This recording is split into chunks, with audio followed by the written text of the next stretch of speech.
പുറകുവശത്തെ തീ നിയന്ത്രിച്ച് വന്നപ്പോൾ തൊട്ടടുത്തുള്ള അപ്പാർട്ട്മെന്റിൽ ഒരു 4 നില 3 നില അപ്പാർട്ട്മെന്റ് ഉണ്ട്. അതിൽ നിറയെ താമസക്കാരുണ്ടായിരുന്നു. ആ അപ്പാർട്ട്മെന്റിലുള്ള താമസക്കാരെ പൂർണ്ണമായും സുരക്ഷാ നടപടികളുടെ ഭാഗമായി ഒഴിപ്പിച്ചു. അവരെയൊക്കെ സുരക്ഷിതമായ സ്ഥാനത്തേക്ക് മാറ്റി. അങ്ങനെ കൊച്ചിയിൽ വലിയൊരു രക്ഷാപ്രവർത്തനമാണ് മണിക്കൂറുകൾക്കകം നടന്നത്. ദൃശ്യങ്ങളിൽ നിന്ന് മനസ്സിലാക്കുന്നത് പുക നല്ല രീതിയിൽ അവിടെ ഉണ്ട്, രക്ഷാപ്രവർത്തകരടക്കം അവിടെയുണ്ട്. അപ്പോൾ ഈ പുക ഇങ്ങനെ പടരുമ്പോൾ അവിടെ ഉള്ള വ്യക്തികൾക്ക് അല്ലെങ്കിൽ ആ സമീപവാസികൾക്കൊക്കെ ഏതെങ്കിലും തരത്തിലുള്ള ജാഗ്രതാ നിർദ്ദേശം നൽകിയിട്ടുണ്ടോ? ഇപ്പൊ ശ്യാം പറഞ്ഞല്ലോ അടുത്തുള്ള അപ്പാർട്ട്മെന്റിൽ നിന്ന് ആളുകളെയൊക്കെ മാറ്റാനായി സാധിച്ചു എന്നത്. ക്രിസ്റ്റീന, നേരത്തെ കണ്ടിരുന്ന പുകയുടെ 1/3 മാത്രമാണ് ഇപ്പോൾ ഇവിടെയുള്ളത്. നമ്മളിവിടെ വരുന്ന സമയത്ത് ഇവിടെ മനുഷ്യർക്ക് പരസ്പരം കാണാൻ കഴിയാത്ത രീതിയിൽ വിഷപ്പുക വ്യാപിച്ചിരുന്ന ഒരു അവസ്ഥയായിരുന്നു ഉണ്ടായിരുന്നത്. അത് കൊച്ചിയുടെ അന്തരീക്ഷത്തിലാകെ വ്യാപിച്ചിരുന്ന ഒരു സാഹചര്യവും ഉണ്ടായിരുന്നു. പക്ഷേ ഒരു 2 മണിക്കൂർ, നമ്മളിപ്പോൾ ഇവിടെ വന്നിട്ട് 2.5 മണിക്കൂർ കഴിഞ്ഞിരിക്കുന്നു.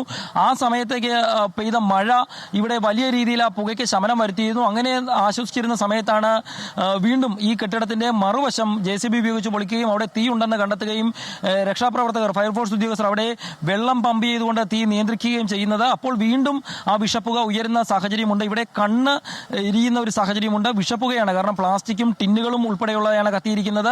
ടോക്സിക് ആയിട്ടുള്ള വസ്തുക്കൾ തന്നെയാണ് കത്തിക്കൊണ്ടിരിക്കുന്നതും പുക ഉയരുന്നതും. അതുകൊണ്ട് തന്നെ വലിയ ബുദ്ധിമുട്ട് ഇവിടെയുള്ളവർക്കുണ്ട്. നേരത്തെ പറഞ്ഞ പോലെ തന്നെ തൊട്ടടുത്തുണ്ടായിരുന്ന അപ്പാർട്ട്മെന്റിലുണ്ടായിരുന്ന ആളുകളെയൊക്കെ പൂർണ്ണമായും ഒഴിപ്പിക്കുന്ന ഒരു സാഹചര്യം ഉണ്ടായിരുന്നു. ആ വീട്ടിലുണ്ടായിരുന്ന വൃദ്ധയെ ഉൾപ്പെടെ സുരക്ഷിതമായി മാറ്റിയിരുന്നു. അതിനുശേഷം പൊട്ടിത്തെറി ശബ്ദങ്ങൾ നിരന്തരമായി കേട്ടിരുന്നതായിട്ട് ഫയർഫോഴ്സ് ഉദ്യോഗസ്ഥർ പറയുകയും ചെയ്തിരുന്നു. ഏതായാലും വലിയ രീതിയിലുള്ള ഒരു രക്ഷാപ്രവർത്തനം, അത് ഫയർഫോഴ്സിന്റെ ഒരു ഏകോപനത്തിന്റെ വലിയ കയ്യടികൾ അർഹിക്കുന്ന രക്ഷാപ്രവർത്തനമാണ് നടന്നത്. കാരണം കൊച്ചി നഗരത്തിന്റെ ഹൃദയഭാഗം റെയിൽവേ സ്റ്റേഷൻ, ഇന്ത്യൻ ഓയിലിന്റെ പെട്രോളിയം പൈപ്പ് ലൈൻ കടന്നു പോകുന്നത് ഈ കെട്ടിടത്തിന്റെ സൈഡിലൂടെയാണ്. ഒരുപക്ഷെ ആ കെട്ടിടം കത്തിക്കൊണ്ടിരിക്കുമ്പോൾ അതിന്റെ അടിയിലൂടെയാണ് ആ പൈപ്പ് ലൈൻ കടന്നു പോകുന്നത്. അവിടെ ആ ബോർഡുകൾ വെച്ചിട്ടുണ്ട്. അങ്ങനെ വലിയ അപകടങ്ങളിലേക്ക്, ദുരന്തങ്ങളിലേക്ക് പോകാമായിരുന്ന ഒരു അപകടത്തെയാണ്, കൊച്ചി നഗരം ഉറങ്ങുമ്പോൾ ഉണ്ടായ അപകടത്തെ ഉണരുന്ന സമയത്ത് രക്ഷാപ്രവർത്തകർക്ക് പൂർണ്ണമായും നിയന്ത്രിക്കാൻ കഴിഞ്ഞിരിക്കുന്നത്. ഇപ്പോൾ ഈ ഉയരുന്ന പുക ആശങ്കപ്പെടുത്തുന്നത് അന്തരീക്ഷത്തിലേക്ക് ഉയരുന്നത് മാത്രമാണ്. പക്ഷേ തീ പൂർണ്ണമായും നിയന്ത്രിച്ചിരിക്കുന്നു. പുകയും നമ്മുടെ രക്ഷാപ്രവർത്തകർ ഉടൻ തന്നെ പൂർണ്ണമായും നിയന്ത്രിക്കുമെന്നുള്ള ആശ്വാസം നൽകുന്ന വാർത്ത തന്നെയാണ്. ഇപ്പോൾ ഏതാണ്ട് ഒരു 3 മണിക്കൂർ പിന്നിടുകയാണ് തീപിടുത്തം ഉണ്ടായിട്ട്. അതിനുള്ളിൽ തന്നെ തീ പൂർണ്ണമായും നിയന്ത്രണ വിധേയമാക്കാൻ ഫയർഫോഴ്സ് ടീമിന് സാധിച്ചിട്ടുണ്ട്. അത് ആശ്വാസം നൽകുന്ന വാർത്ത തന്നെയാണ്. അതേസമയം ഈ തീപിടുത്തം എങ്ങനെ ഉണ്ടായി എന്നെ സംബന്ധിച്ച് എന്തെങ്കിലും വിശദാംശങ്ങൾ ഈ ഘട്ടത്തിൽ പുറത്തു വരുന്നുണ്ടോ? ഇത് ഷോർട്ട് സർക്യൂട്ട് ആകാം എന്ന നിഗമനം ഉണ്ടോ? അല്ലെങ്കിൽ സാധാരണഗതിയിൽ അത്തരം കാര്യങ്ങളാണല്ലോ നോക്കുക. ഈ സാമൂഹ്യ വിരുദ്ധർ തീയിട്ടതാകാമെന്നും കൂടി പറയുന്നുണ്ട്. അതിൻ്റെ ഒരു സാധ്യത എന്താണ്? എന്തുകൊണ്ട് അങ്ങനെ പറയുന്നു? കാരണം 10-30 വർഷത്തിലധികമായിട്ട് പ്രവർത്തിക്കുന്ന ഒരു കെട്ടിടമാണ്. ഇതുവരെയും ഇത്തരത്തിലുള്ള പ്രശ്നം അവിടെ ഉണ്ടായിട്ടില്ല എന്നും കൂടി ശ്യാം പറഞ്ഞല്ലോ.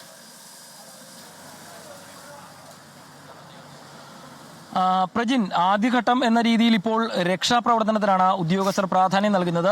അന്വേഷണം എന്നുള്ളത് ഇത്തരം അപകട സ്ഥലത്ത് അതിന്റെ അടുത്ത ഘട്ടമാണ്. ആദ്യഘട്ടത്തിൽ ഒരു ആൾക്ക് പോലും പരിക്കേൽക്കാതെ അവിടെ നിന്ന് മാറ്റുക, കൂടുതൽ കാഷ്വാലിറ്റികൾ ഉണ്ടാകാതെ നോക്കുക. അങ്ങനെയാണ് അതിന്റെ ഗൈഡ് ലൈനിൽ പോലും, രക്ഷാപ്രവർത്തനത്തിന്റെ ഗൈഡ് ലൈനിൽ പോലും പറയുന്നത്. അതിന്റെ ആദ്യഘട്ടത്തിന്റെ അവസാനത്തിലേക്ക് വരികയാണ്.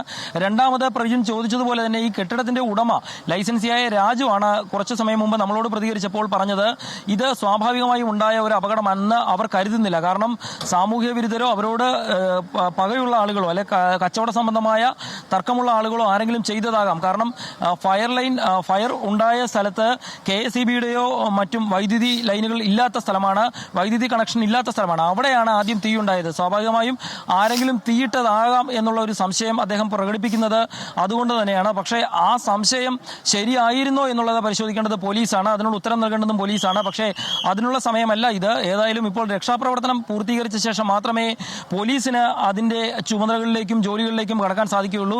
കൊച്ചി ACP രാജ്കുമാർ രാവിലെ നമ്മളോട് സംസാരിക്കുമ്പോഴും പറഞ്ഞത് രക്ഷാപ്രവർത്തനം അതിന്റെ വേഗത്തിൽ പൂർത്തീകരിക്കാനുള്ള ശ്രമങ്ങളാണ് ഇപ്പോൾ നടന്നുകൊണ്ടിരിക്കുന്നത്. മറ്റു കാര്യങ്ങളൊക്കെ അതിനുശേഷം അന്വേഷണം ഉൾപ്പെടെ ഉണ്ടാകുമെന്നുള്ളത് തന്നെ പറഞ്ഞിട്ടുണ്ട്. ലൈസൻസ് ഉൾപ്പെടെയുള്ള കെട്ടിടമാണ് എന്നുള്ളത് ഉദ്യോഗസ്ഥൻ പറയുന്നുണ്ട്. ഏതായാലും അതൊക്കെ മറ്റു വകുപ്പുകളുടെ അന്വേഷണത്തിലെ മതിയായ ലൈസൻസ് ഉണ്ടായിരുന്നോ, സാധനങ്ങൾ സംഭരിച്ചിരുന്നത് കൃത്യമായ നിയമപ്രകാരമായിരുന്നോ തുടങ്ങിയ കാര്യങ്ങളൊക്കെ പരിശോധിക്കപ്പെടേണ്ടതാണ്. അതൊക്കെ നഗരസഭയും മറ്റു വകുപ്പുകളും ഒക്കെ പരിശോധിക്കേണ്ട വസ്തുക്കളാണ്. പക്ഷേ അതൊന്നും ഇപ്പോൾ പരിശോധിക്കേണ്ട സമയമല്ല. ഇപ്പോൾ രക്ഷാപ്രവർത്തനം അതിന്റെ ഏറ്റവും അവസാന ഘട്ടത്തിൽ നിൽക്കുന്ന സമയത്ത് ഒരാൾക്ക് പോലും അപകടമുണ്ടാകാതെ ഇവിടെ നിന്ന് പുറത്തേക്ക് കൊണ്ടുവരാൻ സാധിച്ചു എന്നുള്ളതാണ് ഏറ്റവും പ്രധാനപ്പെട്ട കാര്യം. തൊട്ടടുത്ത ഒരു അപ്പാർട്ട്മെന്റ് ഉണ്ടായിരുന്നു. ആ അപ്പാർട്ട്മെന്റിൽ നിരവധി പേരുണ്ടായിരുന്നു. തീപിടുത്തം ഉണ്ടായപ്പോൾ തന്നെ അവരെ എല്ലാം ഇവിടെ നിന്ന് സുരക്ഷിതമായി മാറ്റാൻ സാധിച്ചു. വിഷപ്പുക നിറഞ്ഞ അന്തരീക്ഷത്തിലാണ് ഇപ്പോഴും രക്ഷാപ്രവർത്തനം പുരോഗമിക്കുന്നത്. ഇവിടെ നിൽക്കുമ്പോൾ നമുക്ക് കണ്ണെരിയുകയും ശ്വാസമെടുക്കാൻ ബുദ്ധിമുട്ടുണ്ടാകുകയും ഒക്കെ ചെയ്യുന്നുണ്ട്. അതിനേക്കാൾ എത്ര വലിയ അവസ്ഥയിലായിരിക്കും അപ്പോൾ ആ ഫയർഫോഴ്സ് ഉദ്യോഗസ്ഥർ ആ തീയുടെയും പുകയുടെയും ഇടയിലൂടെ ഈ തീ അണയ്ക്കാനും പുക നിയന്ത്രിക്കാനും ശ്രമിച്ചുകൊണ്ടിരിക്കുന്നത് എന്നുള്ളതാണ് നമ്മൾ ശ്രദ്ധിക്കേണ്ട ഏറ്റവും പ്രധാനപ്പെട്ട കാര്യം. അതും 3 മണിക്കൂറിലധികമായി ആ ഉദ്യോഗസ്ഥർ അതേ ജോലി തന്നെ ചെയ്തുകൊണ്ടിരിക്കുന്നു. ഇപ്പോൾ ഈ JCB എത്തിച്ചപ്പോൾ മാത്രമാണ് കെട്ടിടത്തിന്റെ ഒരു ഭാഗം പൂർണ്ണമായും പൊളിച്ചുകൊണ്ട് ഇത്തരത്തിലൊരു രക്ഷാപ്രവർത്തനം നടത്താൻ സാധിച്ചത്. നേരത്തെ പെയ്ത മഴ വലിയൊരു അനുഗ്രഹമായിരുന്നു. കാരണം കൊച്ചിയുടെ ആകാശത്ത് പടർന്ന ആ വിഷപ്പുകയെ നിർവീര്യമാക്കാൻ ആ മഴയ്ക്ക് ഒരുപക്ഷെ സാധിച്ചിരുന്നേക്കാം. പക്ഷേ ഇപ്പോൾ ഈ കെട്ടിടത്തിന്റെ ഒരു ഭാഗം പൊളിക്കുമ്പോൾ വീണ്ടും വിഷപ്പുക അന്തരീക്ഷത്തിലേക്ക് വമിക്കുകയാണ്. അത് വലിയ രീതിയിൽ വ്യാപിക്കുന്നുണ്ട്. ഇത് നേരത്തെ മുൻപ് ഇവിടെ ബ്രഹ്മപുരത്തേക്കുള്ള തീപിടുത്തം ഉണ്ടായപ്പോൾ കൊച്ചി നഗരത്തിൽ ഉണ്ടായതുപോലെ അത്ര ശേഷിയില്ലെങ്കിലും ഈ പ്രദേശത്തുള്ള പലർക്കും ഉയർന്ന കെട്ടിടങ്ങളും ഫ്ളാറ്റുകളും നിറഞ്ഞൊരു പ്രദേശമാണ്. അതുകൊണ്ട് തന്നെ കൂടുതൽ ആളുകൾക്ക് ഈ ബുദ്ധിമുട്ടുണ്ടാകാനുള്ള സാധ്യതയുണ്ട്. പക്ഷേ ഇന്ന് ഞായറാഴ്ച ആയതിനാൽ കൂടുതൽ ആളുകൾ ഇങ്ങോട്ട് എത്താനും ജോലിക്കും മറ്റും വരാനുള്ള സാധ്യത കുറവാണ്. അതുകൊണ്ട് തന്നെ അതിന്റെ തീവ്രത കുറയ്ക്കാനും അത് സാധ്യതയുണ്ട്. ഏതായാലും വലിയ രീതിയിലുള്ള രക്ഷാപ്രവർത്തനം അതിന്റെ അവസാന ഘട്ടത്തിലേക്ക് പോകുന്നു. നേരത്തെ നമ്മൾ പറഞ്ഞതുപോലെ തന്നെ ഇതൊരു സ്വാഭാവികമായ അപകടമല്ലായിരുന്നു എന്ന് കെട്ടിട ഉടമ പറയുന്നു. എങ്കിൽ അത് എങ്ങനെ ഉണ്ടായി എന്ന് കണ്ടുപിടിക്കേണ്ടത് പോലീസാണ്. അത് അതിന്റെ അടുത്ത ഘട്ടത്തിൽ രക്ഷാപ്രവർത്തനം പൂർത്തിയായ ശേഷം തീ പൂർണ്ണമായും നിയന്ത്രിച്ച ശേഷം പുക അടങ്ങിയ ശേഷം പോലീസിന്റെ അന്വേഷണം ഉണ്ടാകുമെന്നുള്ള കാര്യം ഉറപ്പാണ്. ഏതായാലും ഒരുപിടി സംശയങ്ങൾക്ക് ഉത്തരം കിട്ടേണ്ടിയിരിക്കുന്നു. നിലവിൽ 3 മണിക്കൂറിലധികമായി കൊച്ചി നഗരത്തെ ആശങ്കയിലാക്കിയ, കൊച്ചി നഗരം ഉറങ്ങുന്ന സമയത്ത് ഉണ്ടായ തീപിടുത്തം കൊച്ചി നഗരം ഈ വാർത്ത അറിഞ്ഞു വരുമ്പോഴേക്കും നിയന്ത്രിച്ചിരിക്കുന്നു എന്നുള്ള ആശ്വാസകരമായ ശുഭകരമായ വാർത്ത പങ്കുവെക്കാനുണ്ട്. അപ്പോഴും ശ്രദ്ധിക്കേണ്ട പ്രധാനപ്പെട്ട കാര്യം ഉള്ളത് പുക അന്തരീക്ഷത്തിൽ വ്യാപിക്കുന്നു എന്നുള്ളതാണ്. സ്വാഭാവികമായും ഈ പ്രദേശത്തിന് അടുത്ത് താമസിക്കുന്ന ആളുകൾക്ക് ഉൾപ്പെടെ ശ്വാസം മുട്ടലും മറ്റുമുള്ള ആളുകൾക്ക് ഉൾപ്പെടെ സുരക്ഷിതമായ സ്ഥലങ്ങളിലേക്ക് മാറണം എന്നുള്ളത് ഉറപ്പാണ്. കാരണം ഈ പുക അവരെ ബുദ്ധിമുട്ടിക്കുമെന്നുള്ള കാര്യം ഉറപ്പാണ്. അത്തരത്തിൽ ഉള്ള ആളുകൾ മാറേണ്ടി വരുമെന്നുള്ള കാര്യം ഉറപ്പാണ്. അത്രയ്ക്ക് പുകയാണ് വമിക്കുന്നത്. പക്ഷേ നേരത്തെ ഉണ്ടായ സാഹചര്യം വെച്ച് നമ്മൾ ഇതിനെ താരതമ്യം ചെയ്യുമ്പോൾ അത് വളരെ കുറവാണ്. നേരത്തെ കണ്ണ് കാണാൻ കഴിയാത്ത രീതിയിലുള്ള പുകയായിരുന്നു തീയോടൊപ്പം ഇവിടെ പടർന്നുകൊണ്ടിരുന്നത്. ആ പുകയ്ക്കാണ് ഇപ്പോൾ കുറവ് ഉണ്ടായിരിക്കുന്നത്. ഏതായാലും രക്ഷാപ്രവർത്തനം അതിന്റെ അവസാന ഘട്ടത്തിലെത്തിയിരിക്കുന്നു. 2.5 മണിക്കൂറായി നിയന്ത്രിച്ചിരുന്ന ട്രെയിൻ ഗതാഗതം പുനഃസ്ഥാപിച്ചിരിക്കുന്നു. സൗത്ത് മേൽപ്പാലത്തിലൂടെ വാഹനങ്ങൾ ചെറിയ വാഹനങ്ങൾ കടത്തിവിടുന്നുണ്ട്. പക്ഷേ പൂർണ്ണമായും വാഹനങ്ങൾ കടത്തിവിടാറായിട്ടില്ല. ഫയർഫോഴ്സിന്റെ ഉൾപ്പെടെ വാഹനങ്ങൾ അവിടെ കിടക്കുകയാണ്. ഏതായാലും അവസാന ഘട്ടത്തിലേക്ക് രക്ഷാപ്രവർത്തനം തുടർന്നു എടുക്കുന്ന സാഹചര്യമാണ് ഇപ്പോൾ ഉള്ളത്. തീ പൂർണ്ണമായും കെടുത്തിയിരിക്കുന്നു. പുകയാണ് ഇപ്പോൾ ഇവിടെ പൂർണ്ണമായും വ്യാപിച്ചുകൊണ്ടിരിക്കുന്നത്. അതാണ് ഇപ്പോൾ ഈ പ്രശ്നം ഉണ്ടാക്കിക്കൊണ്ടിരിക്കുന്നത്. ശരി ശ്യാം, തുടരുക. കൂടുതൽ വിവരങ്ങൾ അടുത്ത ഘട്ടത്തിൽ നൽകുക. മറ്റ് പ്രതികരണങ്ങളിൽ കൂടി നമ്മൾ ഒന്ന് പോകേണ്ടതുണ്ട്. എന്തായാലും ഈ തീപിടുത്തം ഉണ്ടായത് പുലർച്ചെ 2:30-നും 3-നും ഇടയിലാണ് എന്ന് അസിസ്റ്റന്റ് കമ്മീഷണർ വ്യക്തമാക്കിയിരുന്നു. 30 വർഷമായി ആക്രി കച്ചവടം ചെയ്യുന്ന സ്ഥാപനത്തിലാണ് ഈ തീപിടുത്തം ഉണ്ടായത്. ഫയർഫോഴ്സിന്റെ 10-ലധികം യൂണിറ്റുകൾ തീ നിയന്ത്രണ വിധേയമാക്കുകയായിരുന്നു എന്നും അസിസ്റ്റന്റ് കമ്മീഷണർ 24 പറഞ്ഞു. ഞങ്ങൾ മനസ്സിലാക്കുന്നത് 1.5 മണിക്കും 2 മണിക്കും ഇടക്കായിട്ടാണ്. ഇതൊരു വർക്ക്ഷോപ്പ്, ഒരു വീടും കൂടിയാണ്. അപ്പുറത്തൊരു ആക്രിക്കടയാണ്, ശിവപാർവതി ആക്രിക്കട എന്നുള്ളതാണ് പേര്. അത് രാജു എന്ന് പറഞ്ഞൊരാളുടെയാണ്. ഇയാൾ ഒരു 10-30 വർഷക്കാലമായിട്ട് നടത്തുന്നൊരു സ്ഥാപനമാണ്. ഈ കടയുടെ ബാക്കിൽ നിന്നൊരു തീ ഈ വീട്ടുകാരൻ കിടന്നിട്ടില്ലായിരുന്നു. അപ്പോൾ ആ വീട്ടുകാരൻ അയാൾ ഓണറുമാണ്. അപ്പോൾ അയാൾ കേട്ട ശബ്ദത്തിൽ നിന്നാണ് ഈ പറഞ്ഞ സാധനം മനസ്സിലാവുന്നത്. കൺട്രോൾ ആയിട്ടുണ്ടെന്നാണ് ഇപ്പോൾ മനസ്സിലാവുന്നത്. ഏതാണ്ട് ഒരു 10-ലധികം യൂണിറ്റ് ഫയർഫോഴ്സ് വന്നിട്ടുണ്ട്. പ്ലാസ്റ്റിക് ഫോംസ് അടിച്ച് കൺട്രോളായി. മറ്റൊരു പ്രതികരണത്തിലേക്ക് കൂടി പോകാം. തീപിടുത്തത്തിന് മുൻപ് എന്തോ പൊട്ടിത്തെറിക്കുന്ന ശബ്ദം കേട്ടു. തൊട്ടു പിന്നാലെ മകൻ എത്തി തന്നെ പുറത്തേക്ക് കൊണ്ടുപോയി. അപ്പോഴേക്കും വീടിന്റെ പുറകുവശത്ത് തീ പിടിച്ചു തുടങ്ങിയിരുന്നു എന്നാണ് സ്ഥാപന ഉടമയുടെ മാതാവ് സരസ്വതി അമ്മ 24-നോട് പറഞ്ഞത്. 2 മണിക്ക് ഞാൻ ബാത്റൂമിൽ പോകാൻ എഴുന്നേറ്റ് വന്ന മോനപ്പോൾ ഉറങ്ങിയില്ല. ഞാൻ ചോദിച്ചെന്തോ ഉറങ്ങാച്ചെന്ന്. തിരിച്ച് വന്നപ്പോൾ ലൈറ്റ് പോയി കഴിഞ്ഞപ്പോൾ മോനെൻ്റെ കയ്യെ പിടിച്ചുകൊണ്ട് പോന്നു.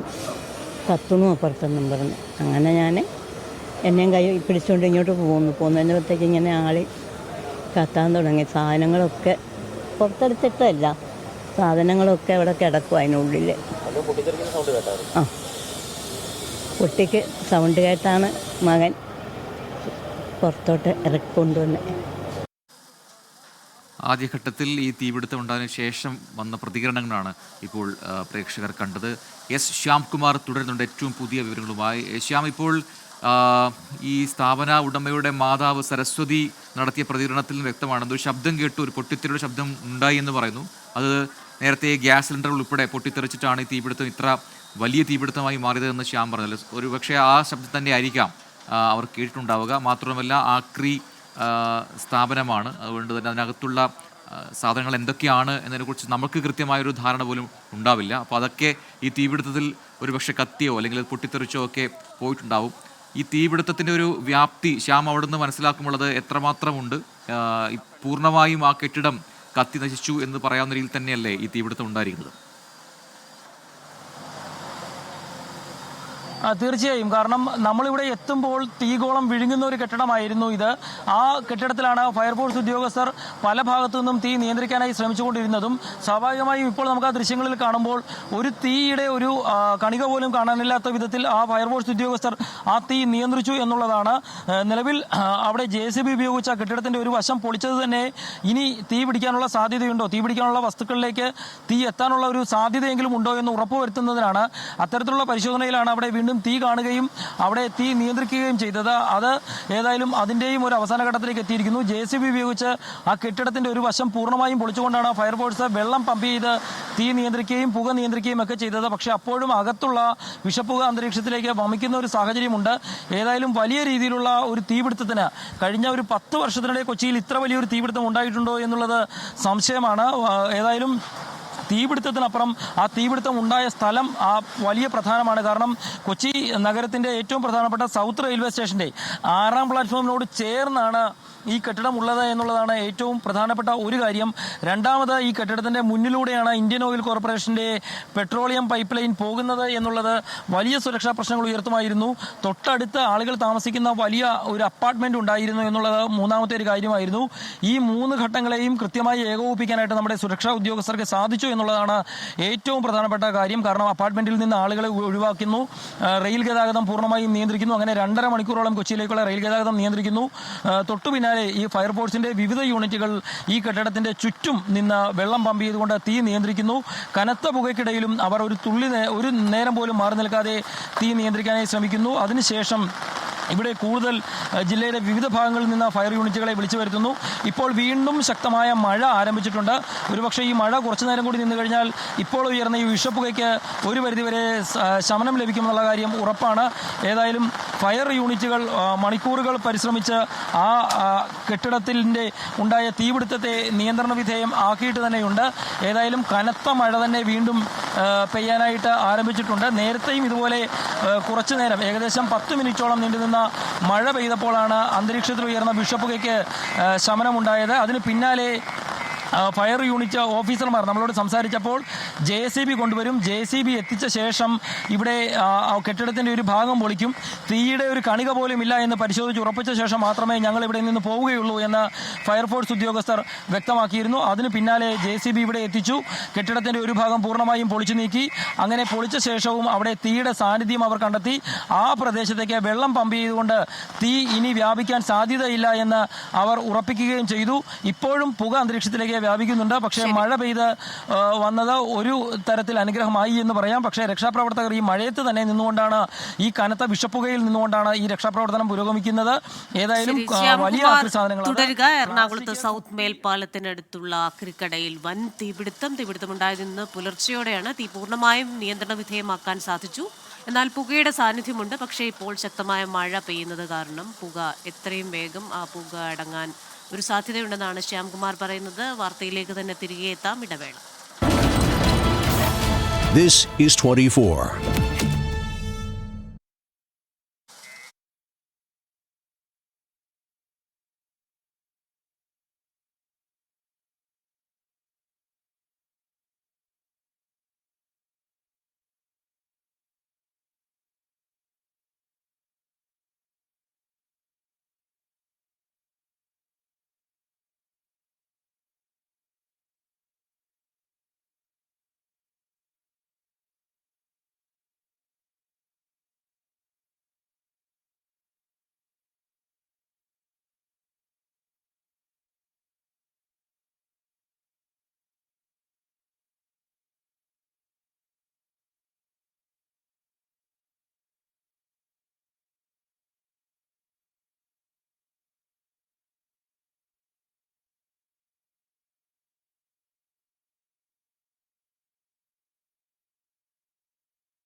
This is 24.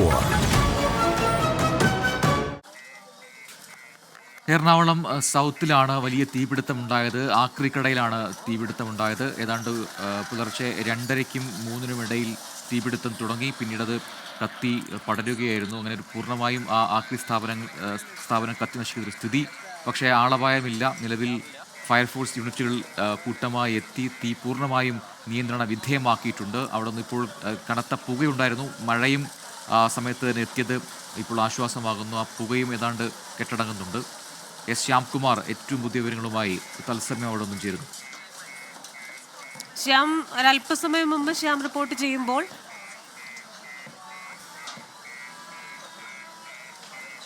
എന്തായാലും തീ പൂർണ്ണമായും നിയന്ത്രണ വിധേയമാക്കി എന്നുള്ളതാണ് ആശ്വാസകരമാകുന്നത്. 30 വർഷത്തിലധികമായിട്ട് 36 വർഷം എന്നാണ് ഏറ്റവും ഒടുവിൽ ലഭിച്ചവർ. 36 വർഷമായി പ്രവർത്തിക്കുന്ന ഒരു സ്ഥാപനമാണിത്. തൊട്ടടുത്ത് റെയിൽവേ ലൈൻ കടന്നു പോകുന്നുണ്ട്. അതുകൊണ്ട് തന്നെ ഈ തീപിടുത്തമുണ്ടായ ആദ്യഘട്ടത്തിൽ ഏതാണ്ട് 2 മണിക്കൂറോളം അതുവഴിയുള്ള ട്രെയിൻ ഗതാഗതം നിർത്തിവച്ചിരുന്നു. ഇപ്പോൾ അതെല്ലാം പുനഃസ്ഥാപിച്ചിട്ടുണ്ട്. ട്രെയിനുകൾ പഴയതുപോലെ തന്നെ സർവീസ് നടത്തുന്നുണ്ട്. എന്നാൽ ഈ സൗത്ത് മേൽപ്പാലത്തിലൂടെയുള്ള ഗതാഗതം ഇപ്പോഴും തുടങ്ങിയിട്ടില്ല. അത് നിർത്തിവച്ചിരിക്കുകയാണ്. ഈ സമയത്തൊക്കെ പുറത്തേക്ക് വരുന്ന അല്ലെങ്കിൽ എറണാകുളം ടൗണിലേക്കൊക്കെ വരുന്ന ആൾക്കാരുണ്ടെങ്കിൽ അത് ശ്രദ്ധിക്കേണ്ടതാണ്. അവിടെ സൗത്ത് മേൽപ്പാലത്തിലൂടെയുള്ള ഗതാഗതം ഇപ്പോൾ തടസ്സപ്പെടുത്തിയിട്ടുണ്ട് ഈ തീ കാരണം. എസ് ശ്യാംകുമാർ നൽകും ഏറ്റവും പുതിയ വിവരങ്ങൾ അവിടെ നിന്നും തത്സമയം. ശ്യാം, അല്പസമയം മുമ്പ് ശ്യാം പറഞ്ഞത് വിഷപ്പുകയുടെ ഒരു സാന്നിധ്യമുണ്ട്. തീ പൂർണ്ണമായും നിയന്ത്രണ വിധേയമാക്കാൻ സാധിച്ചു. ആ പുകയുടെ സാന്നിധ്യം കുറച്ച് ഒതുങ്ങുന്നതിനായിട്ട് മഴ ഉള്ളത് സഹായകമാകുമെന്നാണ് പറഞ്ഞത്. അങ്ങനെ തന്നെയല്ലേ സാഹചര്യങ്ങൾ?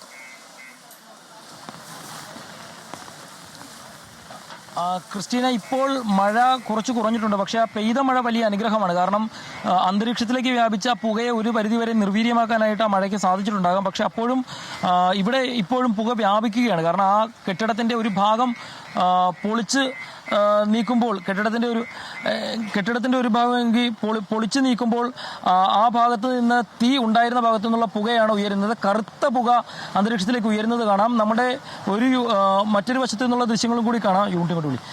അതിനുശേഷം ഈ പുക ഉയരുമ്പോൾ അതിലേക്ക് വെള്ളമടിച്ചുകൊണ്ട് ആ തീ നിയന്ത്രിക്കാനായിട്ടുള്ള ശ്രമമാണ് ഫയർഫോഴ്സ് ഉദ്യോഗസ്ഥർ ഇപ്പോൾ നടത്തുന്നത്. അതിനു വേണ്ടിയിട്ടാണ് ഇപ്പോൾ JCB ഇവിടെ എത്തിക്കുകയും JCB ഉപയോഗിച്ച് ആ കെട്ടിടത്തിൻ്റെ ഒരു ഭാഗം പൊളിക്കുകയും ഇപ്പോൾ വെട്ടം വന്നപ്പോൾ അവിടെ സൂക്ഷിച്ചിരുന്ന പ്ലാസ്റ്റിക് ഉൾപ്പെടെയുള്ള മാലിന്യങ്ങൾ JCB ഉപയോഗിച്ച് കോരി തീ വ്യാപിക്കാതിരിക്കാനായി മറുഭാഗത്തേക്ക് മാറ്റിയിടുകയും ചെയ്യുന്ന ജോലികൾ ആരംഭിച്ചിരിക്കുന്നത്. ഏതായാലും വലിയ ഭഗീരഥ പ്രയത്നം തന്നെയാണ് നടക്കുന്നത്.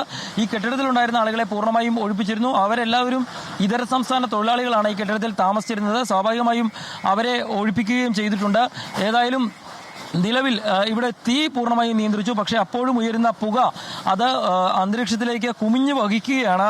ആ പുകയാണ് ഇപ്പോൾ ഏറ്റവും വലിയ ബുദ്ധിമുട്ടുണ്ടാക്കുന്നത്. കാരണം അന്തരീക്ഷത്തിൽ ഈ പുക വ്യാപിക്കുന്നതോടുകൂടി രക്ഷാപ്രവർത്തകർക്ക് അതിൻ്റെ ഉള്ളിലേക്ക് കയറുന്നതിന് വലിയ ബുദ്ധിമുട്ടുണ്ട്. ഇവിടെ നിൽക്കുമ്പോൾ പോലും നമുക്ക് പോലും ഇത്ര അകലത്തിൽ നിൽക്കുന്ന നമുക്ക് പോലും കണ്ണെരിയുകയും ശ്വാസം മുട്ടുകയും ഉൾപ്പെടെ ചെയ്യുന്ന അവസ്ഥയുണ്ട്. അപ്പോൾ ഈ അകത്ത് ഈ തീയുടെയും പുകയുടെയും അകത്ത് നിൽക്കുന്ന രക്ഷാപ്രവർത്തകർ എത്രത്തോളം ബുദ്ധിമുട്ടിയായിരിക്കും ആ ജോലിയുമായി മുന്നോട്ട് പോകുന്നത് എന്നുള്ളത് നമുക്ക് ഊഹിക്കാവുന്നത് മാത്രമേ ഉള്ളൂ.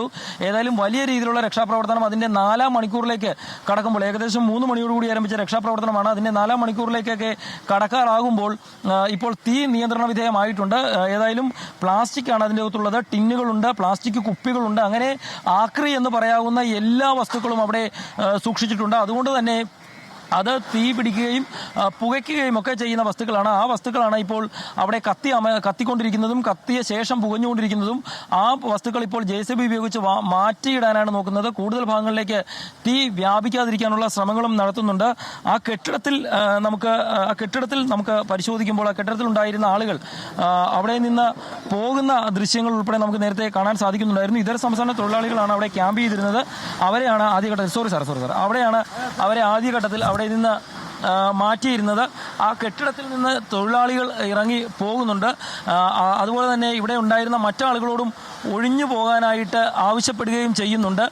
അങ്ങനെയുള്ള വലിയ രീതിയിലുള്ള രക്ഷാപ്രവർത്തനം ഒരേ സമയത്ത് പുരോഗമിച്ചുകൊണ്ടിരിക്കുകയാണ്. ഏതായാലും ഇപ്പോൾ ഇവിടെ പ്രധാനമായും പ്രശ്നമുണ്ടാക്കുന്നത് തീയേക്കാൾ ഉപരിയായിട്ട് വിഷപ്പുകയാണ്.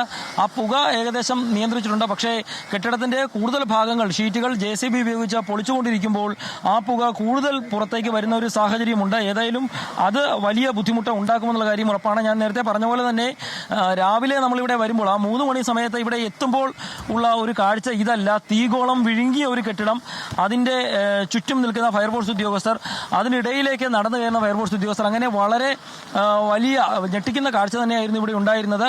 പൂർണ്ണമായും കെട്ടിടം കത്തി നശിച്ചു എന്നുള്ള കാര്യം നമുക്ക് ഇപ്പോൾ ഈ ദൃശ്യങ്ങളിൽ നിന്ന് കൂടുതൽ വ്യക്തമാകുന്നുണ്ട്. ഏതായാലും ഇപ്പോൾ വെള്ളമല്ല, ഫോഗ് അകത്തേക്ക് അടിച്ചുകൊണ്ട് പുക ഉയരാതിരിക്കാനായിട്ട്, അത് കൂടുതലായിട്ട് വ്യാപിക്കാതിരിക്കാനായിട്ടുള്ള ശ്രമങ്ങൾ ഉൾപ്പെടെയാണ് നടത്തിക്കൊണ്ടിരിക്കുന്നത്. ഏതായാലും 3 മണിക്കൂറിലധികമായി നടക്കുന്ന രക്ഷാപ്രവർത്തനം അതിന്റെ അവസാന ഘട്ടത്തിലേക്ക് എത്തിയിരിക്കുന്നു.